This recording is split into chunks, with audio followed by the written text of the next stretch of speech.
ప్రభునామ స్తోత్రములు మీ అందరికీ నా హృదయపూర్వకంగా చెల్లించున్నాను. ఇది క్రిస్మస్ నెల కాబట్టి ఈ నెల యేసుక్రీస్తు యొక్క పుట్టుకను గురించి చెప్పుకుందాం. బైబిల్ గ్రంథంలో యేసుక్రీస్తు యొక్క పుట్టుకను గురించి పాత నిబంధనలలో అనేక విధములుగా ప్రవచన రూపకంగా వ్రాయబడి ఉంది. అది నెరవేరినప్పుడు నూతన నిబంధన ప్రారంభమైంది. అయితే ప్రవచింపబడిన ప్రవచనములలో ఒకదానిని గురించి మనము ఈరోజు మాట్లాడుకున్నాం. యెషయా గ్రంథం 11వ అధ్యాయం 1వ వచనం. ఇక్కడ యెషయా మొద్దు నుంచి చిగురు పుట్టును, వాని వేరు నుండి అంకురం ఎదిగి ఫలించును అని చెప్పి రాయబడి ఉంది. ఇక్కడ యెషయా మొద్దు నుంచి చిగురు పుట్టును అని చెప్పాడు. వాని వేరు నుండి అంకురం ఎదిగి ఫలించును అని చెప్పాడు. ఇక్కడ మొద్దు అన్న దాని గురించి మనం ఆలోచించినట్లయితే చెట్టు యొక్క మొదలు మొద్దుగా ఉన్నది అని చెప్తున్నాడు. చెట్టు యొక్క మొదలు మొద్దుగా అక్కడ ఉన్నది అంటే ఒకానొక సమయంలో అక్కడ అది ఒక చెట్టుగా ఉండింది అన్న విషయం మనం అర్థం చేసుకోగలము. అయితే ఇప్పుడు మొద్దుగా ఎందుకు అయిపోయింది అంటే ఆ చెట్టు నరకబడింది. నరకబడిన చెట్టు యొక్క కొమ్మలు తీసివేయబడ్డాయి. నరకబడిన చెట్టులో ఉన్న ఫలములు పోయాయి. నరకబడిన చెట్టు క్రింద ఉన్న నీడ ఆశ్రయము పోయింది. ఒకానొక దినములలో ఇది మహావృక్షముగా ఉండి అనేకులకు నీడనిచ్చింది, అనేక భూజంతువులకు ఆశ్రయమును కల్పించింది, అనేకమైన ఆకాశ పక్షులకు గూళ్లకు స్థలం ఇచ్చింది, అనేకులకు ఆహారముగా ఫలములు ఇచ్చింది. అదేవిధంగా అనేకులు సేదతీరుటకు నీడనిచ్చింది ఈ చెట్టు. అయితే ఈరోజు అది కొట్టివేయబడి మొద్దుగా మిగిలి ఉంది, దేనికి పనికి రాకుండా పడి ఉంది. అయితే దానిలో నుంచి చిగురు వస్తుంది అని చెప్పాడు. అంటే ఒక నిరీక్షణ చూపించాడు. ఏంటి అంటే మరలా దానిలోంచి చిగురు పుట్టబోతుంది అంటూ కింద చెప్తాడు. వాని వేరు నుంచి అంకురము ఎదిగి ఫలించును అని. ఇక్కడ వాని అన్న మాట వాడంటే వ్యక్తిని గురించి ఇక్కడ సూచింపబడింది. గమనించండి, మొట్టమొదటిగా మొద్దు అన్న దాని గురించి మనము ఆలోచిద్దాం. ఈ మొద్దు ఒకానొక దినములలో చెట్టుగా ఉండింది అని చెప్పాను. అయితే ఆ చెట్టుగా ఉన్న మొద్దు ఏంటి అన్న దాని గురించి ఇప్పుడు ముందుగా మనం తెలుసుకుందాం. చూడండి, అదే యెషయా గ్రంథం 6వ అధ్యాయం 13వ వచనంలో చూసినట్లయితే ఇక్కడ ఆ చెట్టు గురించి వివరించాడు. సింధూర మస్తకి వృక్షములు నరకబడిన తరువాత అది మొద్దు వలె నిలిచి ఉండును, అట్టి మొద్దు నుండి పరిశుద్ధమైన చిగురు పుట్టును అన్నాడు. ఏంటి ఈ సింధూర మస్తకి వృక్షం అని మనం ఆలోచించినట్లయితే దీనిని దేవుడు ఇశ్రాయేలీల జనాంగంతో పోల్చాడు. ఇశ్రాయేలీల జనాంగము సింధూర మస్తకి వృక్షం వలె ఉన్నారు. వారు నరకబడక ముందు మహావృక్షం వలె, లెబానోను దేవదారు వృక్షముల వలె వారు ఉన్నారు. దేవుడు అబ్రాహాముని ఏర్పరచుకొని ఒక జనాంగము తయారు చేసి అబ్రాహాముకు దేవుడు వాగ్దానం ఇచ్చాడు, నా కుమారుడా నీ సంతానం వలన భూమి ఆశీర్వదింపబడును అని అబ్రాహాముని దేవుడు ఆశీర్వదించాడు. ఆశీర్వదించిన తర్వాత ఆ క్రమములో ఐగుప్తు చెరలోనికి వెళ్ళిపోయారు. ఐగుప్తు చెరలోనికి వెళ్ళిపోయిన తర్వాత చెర నుంచి దేవుడు వారిని విడిపించాడు. నిర్గమకాండం 3వ అధ్యాయంలో వారు బాధింపబడుతున్న ఐగుప్తు నుంచి విడిపించి వారి కొరకైనా పాలు తేనెలు ప్రవహించు కనాను దేశంలోనికి ప్రవేశపెట్టుటకు గాను మోషేని ఏర్పాటు చేసుకుని మోషే ద్వారా ఇశ్రాయేలీయులను విడిపించుకొని తీసుకుని వెళ్ళిపోయాడు. తీసుకువెళ్ళిపోతున్న క్రమంలో దేవుడు ఇశ్రాయేలీయులకు కొన్ని కట్టడలు, న్యాయ విధులు, ధర్మశాస్త్రము ఇచ్చాడు. ఈ ధర్మశాస్త్రమును ప్రజల వెనుకలో విడిపించి ప్రజలు అది అనుసరించాలి అని మోషే ద్వారా దేవుడు పలికించాడు. అయితే ప్రజలు ఆ ధర్మశాస్త్రమును వినిన తరువాత దానిని అంగీకరించి దానిని ఆచరిస్తూ దాని ప్రకారము నడుస్తామని ప్రజలు మోషే ఎదుట ఒట్టు పెట్టుకున్నారు.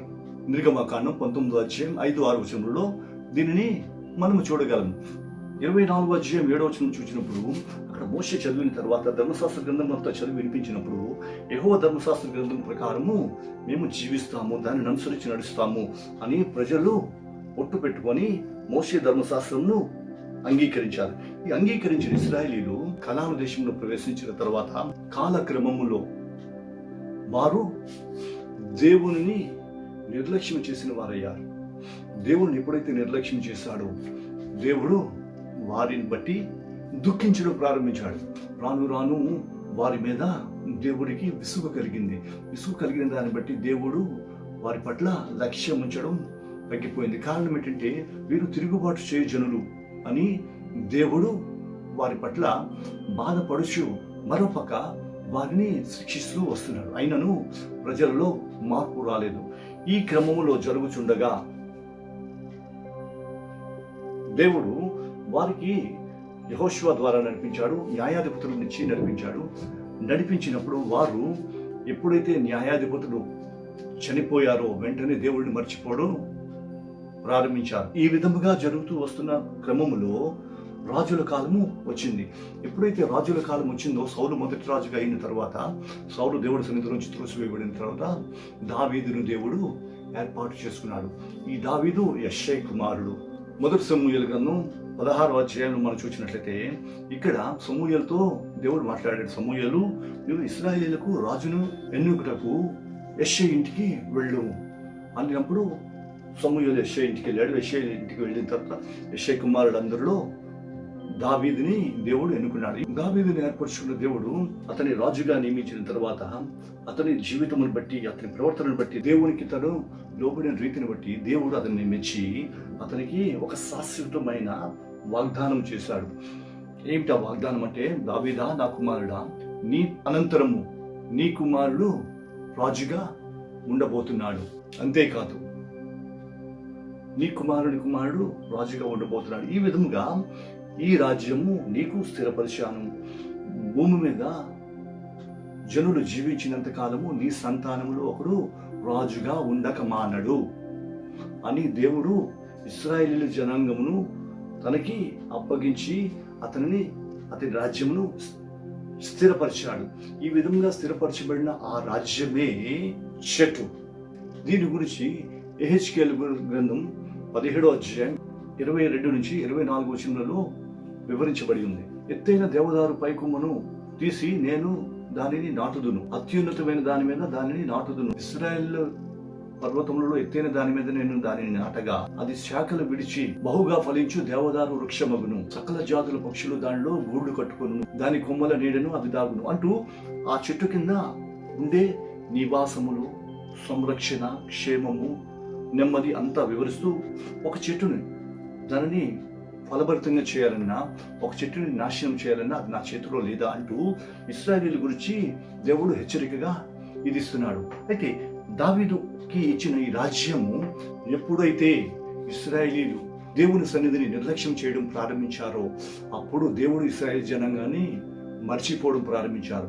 ఎప్పుడైతే ఇశ్రాయేల్ జనాంగాన్ని మర్చిపోయాడో అప్పుడు ఇశ్రాయేలీయులు నిస్సహాయులైపోయారు. అసలు ఇశ్రాయేల్ జనాంగం దేవుడు ఎందుకు మర్చిపోయాడని ఒకసారి మనం ఆలోచించినట్లయితే, దేవుడు వారికి ఇచ్చిన దేశంలో వారు విశ్వాసఘాతుకులై దేవునికి వ్యతిరేకంగా జీవిస్తూ, దేవుని నామమునకు అవమానం కలిగిస్తూ జీవించి, దేవుడు వారికి ఇచ్చిన ఆజ్ఞ అయిన విశ్రాంతిని ఆ దేశమునకు ఇవ్వకుండా ప్రజలు, యాజకులు, రాజులు ప్రతి ఒక్కరూ దేవుని ఆజ్ఞను మీరిన వారే విశ్వాసఘాతుకము జరిగించి దేవుని నామమునకు అవమానం కలిగించిన వారుగా జీవించారు. చూడండి, ఇక్కడ ప్రజలు అన్నవారు దేవుని ఆరాధించి దేవుని గణపరచవలసిన వారే ఉన్నారు. కానీ ప్రజలు దేవుని సన్నిధిని మర్చిపోయి, దేవుని సన్నిధిని నిర్లక్ష్యం చేసి దేవునికి అవమానకరంగా జీవిస్తూ అన్య దేవతలను ఆరాధించడం ప్రారంభించారు, అన్య దేవతలకు పూజించడం ప్రారంభించారు.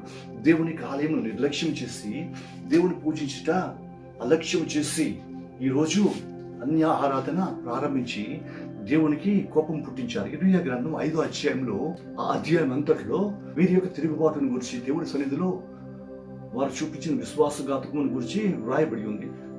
5వ వచనం ఒకటి చూద్దాం. వారు యెహోవా మార్గమును వారి దేవుని న్యాయ విధిని ఎరిగిన వారై ఉందరు కదా అనుకుంటుని, అయితే ఒక్కడును తప్పకుండా వారు కాడిని విరిచిన వారుగాను కట్లు తెంపుకొనిన వారుగాను ఉన్నారు. వారు తిరుగుబాటు చేసి బహుగా విశ్వాసఘాతకులైరి, కావున అరణ్యం నుంచి వచ్చిన సింహము వారిని సంహరించును, చిరుత పులి వారి పట్టణం యొద్ద వచ్చి ఉండును, వాటిలో నుండి బయటకు వెళ్ళు ప్రతి వాడును చేర్చబడును అన్నాడు. చూసారా, ఇక్కడ దేవుని యొక్క బిడ్డలకు కాపుదల ఇస్తూ, రక్షణ ఇస్తూ, వారికి క్షేమం అనుగ్రహించిన ఆ దేవుడు ఇప్పుడు అంటున్నాడు, వారి కొరకు క్రూర మృగములు పొంచి ఉన్నాయి, క్రూర మృగములకు వారిని అప్పగించేస్తాను అంటున్నాడు. కారణం ఏంటంటే ఇశ్రాయేలీలు విశ్వాసఘాతుకులైపోయారట. దేవుడు చెప్పిన న్యాయ విధిని మీరిపోయారు. ప్రజలు దేవుని సన్నిధిని, దేవుని న్యాయ విధిని నిర్లక్ష్యం చేసి దేవునికి కోపం పుట్టించిన వారైపోయారు. ఇది ప్రజల పరిస్థితి. అయితే యాజకులు ఏం చేస్తున్నారంటే దేవుని యొక్క ధర్మశాస్త్రము లేక దేవుని యొక్క దర్శనములను నిరర్థకం చేయుచున్నారు. దేవుని యొక్క దర్శనములను వ్యర్థపరచుచున్నారు. ఇర్మియా గ్రంథం 27వ అధ్యాయంలో వీరిని గురించి వ్రాయబడి ఉంది. 9వ వచనంలో చూసినట్లయితే ఇక్కడ ప్రవక్తల గురించి చెప్తున్నారు. వారు సోదగాండ్రును, కలలు కనువారు, కాల జ్ఞానం చెప్పువారు అని వారి గురించి వివరిస్తూ దేవుడు అంటారు, వారు మీకు ప్రమాదం లేదు, మీకు అపాయం లేదు, లేక మీకు శత్రు భయం లేదు అని మీకు ప్రకటిస్తారు. కానీ వారు చెప్పుచున్న కళలు అబద్ధ కళలు అని చెప్తున్నారు. ఇక్కడ దేవుడు ఇశ్రాయేలీయులకు నాశనమును ప్రకటిస్తుంటే వీళ్ళు ప్రవక్తలు ఏం చేస్తున్నారంటే వారికి క్షేమం పలుకుతున్నారు. ఈ విధంగా ప్రవక్తలైన వారు దేవుని ప్రజలను దేవుని సన్నిధి నుంచి తొలగిపోవటకు కారకులయ్యారు. కారణం ఏంటంటే అబద్ధమైన ప్రవచనములను పలుకుచు భయంకరమైన శ్రమల కాలములో వీరికి క్షేమమును ప్రకటిస్తూ ప్రజలను దేవుని భయం నుండి తప్పించేశారు. తద్వారా ప్రజలు దేవుని భయమును విడిచిపెట్టి విచ్చలవిడిగా జీవించడం ప్రారంభిస్తున్నారు. అప్పటికి దేవుడు చెప్తున్నాడు, నా జనులారా, మీరు చేసిన తిరుగుబాటుని బట్టి నేను మిమ్మును బబులోను రాజుకి అప్పగించబోతున్నాను. బబులోను రాజు మిమ్మును నాశనము చేయబోతున్నాడు, మీ దేశమును పాడు చేయబోతున్నాడు, మీ ఆలయమును తగలబెట్టబోతున్నాడు. మేల్కోండి, ఇప్పుడైనా మీ పరిస్థితిని సరి చేసుకోండి అని దేవుడు ఒక పక్క చెప్తుంటే ప్రవక్తలు ఏం చెప్తున్నారంటే భయం ఏమీ లేదు, నెమ్మదిగా ఉండాలి, ఏదో శత్రువు మీ మీదకి రాడు అని ప్రవక్తలు ప్రజలను తప్పుత్రోవ పట్టిస్తున్నారు. ఈ విధంగా ప్రవక్తలు దేవునికి కోపమును రేపుతున్నారు. అదే సమయంలో రాజుల దగ్గరకు వచ్చేసరికి రాజ్యం పరిపాలన చేసిన రాజు, దేవుని ధర్మశాస్త్రం అనుసరించి పాలించవలసిన రాజు, దేవుని వైపు చూడవలసిన రాజు, దేవుని సహాయం కొరకు లేక దేవుని చిత్తము కొరకు కనిపెట్టవలసిన రాజు దేవుని వైపు చూడటం మానేసి లోకము వైపు, ఇతర మనుషుల వైపు చూడడం ప్రారంభించాడు. ఎప్పుడైతే ఈ విధంగా ప్రారంభించారో దేవుని సన్నిధి నుంచి తప్పిపోయాడు. దేవుని సన్నిధి నుంచి ఎప్పుడైతే తప్పిపోయాడో కీడును కొని తెచ్చుకొని తన దేశం మీదకి నాశనం తెచ్చుకున్నాడు. చూడండి, ఆశా రాజును చూసినట్లయితే దేవుడు అతనిని విడిపించాడు, అతనికి ప్రమాదం నుంచి తప్పించాడు. కానీ 2వ దినవృత్తాంతాల గ్రంథం 16వ అధ్యాయంలో అతడు సిరియా రాజు వైపు చూసినట్లు అక్కడ కనిపిస్తుంది. ఎప్పుడైతే ఇతనికి శత్రు భయం వచ్చిందో అప్పటి వరకు దేవుడు ఇతనికి సహాయం చేసి అనేక విధములుగా విడుదలనిచ్చిన దేవుడు 35 సంవత్సరములు అతనికి నెమ్మదినిచ్చాడు. ఇంత నెమ్మదినిచ్చిన దేవుడిని, దేవుని యొక్క సహాయం అతన్ని మర్చిపోయి అన్య రాజులను చూడడం ప్రారంభించాడు. ఎప్పుడైతే అన్య రాజులను చూడడం ప్రారంభించాడో దేవుని యొక్క కోపమునకు గురి అయిపోయాడు. ఆ దినము నుంచే ఆ దేశము మీదకి యుద్ధములు ప్రారంభించాయి. ఈ విధముగా ప్రజలు దేవునికి విరోధులై దేవుని కోపమునకు కారకులై ఆ దేశం మీదకి కీడు తెచ్చేవారుగా అయిపోయారు. ఈ కారణం చేత దేవుడు కోపగించి నా జనులైన ఇశ్రాయేలీయులను నాశనం చేయదును అనుకొని వారిని బబులోను రాజు చేతికి అప్పగించేశారు. 2వ దినవృత్తాంతాల గ్రంథం 36వ అధ్యాయం చూసినట్లయితే ఇక్కడ దేవుడు ప్రజలు చేయుచున్న తిరుగుబాటును బట్టి, యాజకులు చూపిస్తున్న అవిధేయతను బట్టి, ప్రవక్తలు చూపుచున్న అబద్ధ దర్శనములను బట్టి, రాజులు ఇతరులను ఆశ్రయించుటను బట్టి దేవుడు వారిని బబులోను రాజు చేతికి అప్పగించేశాడు. బబులోను రాజు చేతికి ఎప్పుడైతే అప్పగించేశాడో బబులోను రాజు వీరిని చెరగొని పోయాడు. ఎప్పుడైతే బబులోను రాజు వీరిని చెరగొని పోయాడో వీరి దేశము నాశనం అయిపోయింది. ఇక ఇశ్రాయేల్ రాజ్యము లేకుండా పోయింది. బబులోనికి చెరగొని పోబడిన తరువాత కాలక్రమములో బబులోను రాజు తర్వాత మాదియా పర్షియా రాజులు పాలించారు. మాదియా పర్షియా రాజుల తర్వాత గ్రీకు రాజులు పరిపాలించారు. తర్వాత రోమనులు పరిపాలించారు. ఈ మధ్యలో మక్కబీలు పరిపాలించారు. వీరందరి పరిపాలన కాలములో యూదులు నలిగిపోయారు, దేవునికి దర్శనము లేకుండా పోయారు. ఆ విధముగా నలిగిపోయి దేవుని దర్శనం పోగొట్టుకుని ఆ స్థితిని మొద్దు స్థితిగా దేవుడు అక్కడ వివరించాడు. ఎప్పుడైతే మొద్దుగా ఉందో దానిని పట్టించుకునే వారు ఎవరు ఉండరు, దానికి నీరు పోసేవారు ఎవరు ఉండరు, దాని వైపు చూచేవారు కూడా ఎవరు ఉండరు. అదే విధంగా ఎప్పుడైతే వీరు శత్రు రాజ్యంలోకి వెళ్ళిపోయారో అన్యజనుల పాలనలోకి వెళ్ళిపోయారో నాటి నుంచి ఇశ్రాయేలీయులకు దిక్కు లేని పరిస్థితి అయిపోయింది. దేవునికి దర్శనము లేదు, దేవునికి ప్రవచనము లేదు, దేవునికి సహవాసము లేక విడువబడిన స్థితిలోనికి వెళ్ళిపోయారు. పట్టించుకునేవారు లేరు. ఈ విధంగా త్రోసివేయబడిన ఇశ్రాయేలీయులనే యెష్షే మొద్దు అని దేవుడు చెప్పాడు. అయితే యెష్షే మొద్దు అని ఎందుకు అన్నాడు అంటే, యెష్షే కుమారుడైన దావీదుకు దేవుడు వాగ్దానం చేశాడు, నా కుమారుడా, నీ రాజ్యమును నీకు స్థిరపరుస్తున్నాను, లోకములో జనులు ఉన్నంత కాలము నీ సింహాసనం మీద ఒకడు రాజుగా ఉండక మానడు అని చెప్పిన దానిని బట్టి ఇక్కడ యెష్షే మొద్దు అని చెప్పాడు. మొద్దుగా అది ఎందుకు విడవబడింది, అది ఎందుకు కొట్టివేయబడలేదు, మొద్దుగా విడవబడింది ఎందుకు అని మనం ఆలోచించినట్టయితే, దావీదునకు దేవుడు చేసిన ప్రమాణము, దావీదా, నీ కుమారుడులో ఒకడు రాజుగా ఉండక మానడు, లోకమును ఉన్నంత వరకు నీ సంతానములో ఒకడు సింహాసనాసీనుడై ఉండక మానడు అని దావీదునకు దేవుడు చేసిన ప్రమాణమును బట్టి ఇశ్రాయేలు జనాంగమును మొద్దుగా ఇంకను ఉంచాడు. అయితే ఒకానొక దినం వచ్చినప్పుడు, ఎప్పుడైతే దేవుడు నిర్ణయించిన కాలం వచ్చిందో అప్పుడు దేవుడు మరలా దర్శించడం ప్రారంభించాడు. గలతీ పత్రిక 4వ అధ్యాయం 4వ వచనంలో చూసినట్లయితే, కాలము పరిపూర్ణమైనప్పుడు దేవుడు తన కుమారుని పంపాడట. ఇక్కడ కాలము పరిపూర్ణమైనప్పుడు అని దేవుడు చెప్తున్నాడు. ఏంటి కాలము పరిపూర్ణమైనప్పుడు అంటే, దేవుడు వారి కొరకు నిర్ణయించిన కాలము, దేవుడు వారి కొరకు నియమించిన కాలము, మొద్దుగా ఉండవలసినంత కాలము. చూడండి, అక్కడ దానియేలు గ్రంథములో నెబుకద్నెజరు ఎప్పుడైతే గర్వించినప్పుడు నెబుకద్నెజరుకి దేవుడు కాలము నిర్ణయించాడు. 7 కాలములు నీవు మొద్దు వలె మంచుకు తడిచి అడవి జంతువుల మధ్య జీవిస్తావు అని చెప్పాడు కదా. అలాగే వీరికి కూడా దేవుడు కాలము నిర్ణయించాడు.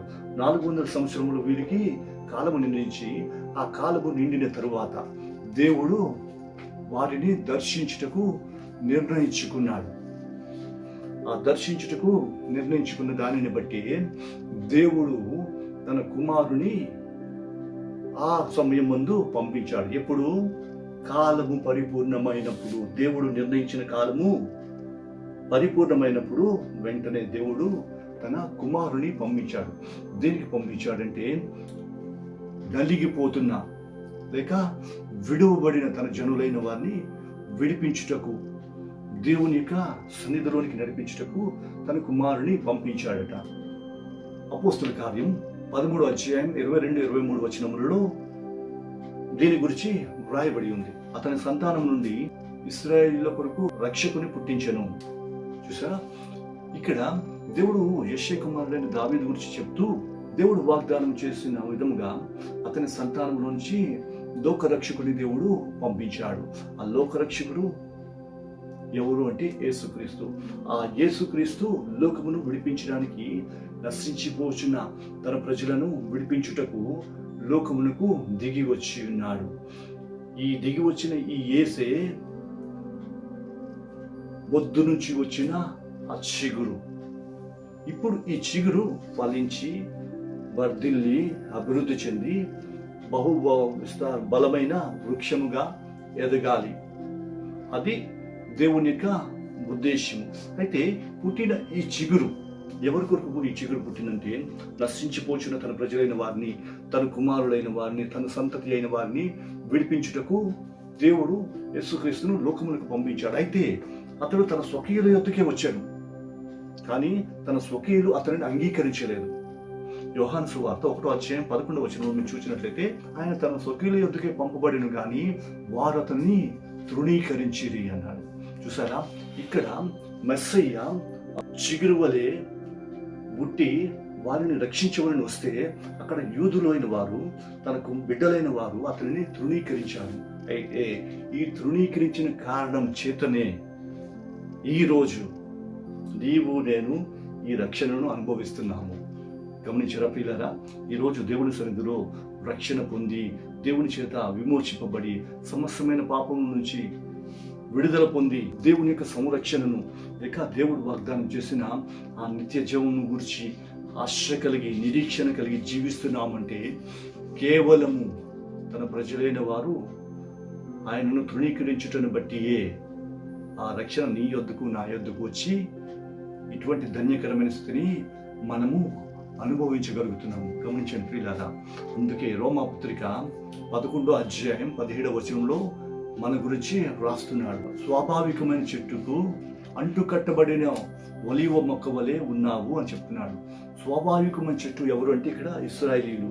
ఈ ఇశ్రాయేలీలకు అడవి మొక్క వంటి, అంటే గుర్తింపులో లేని, లెక్కలో లేని అడవి చెట్టు వంటి నీవు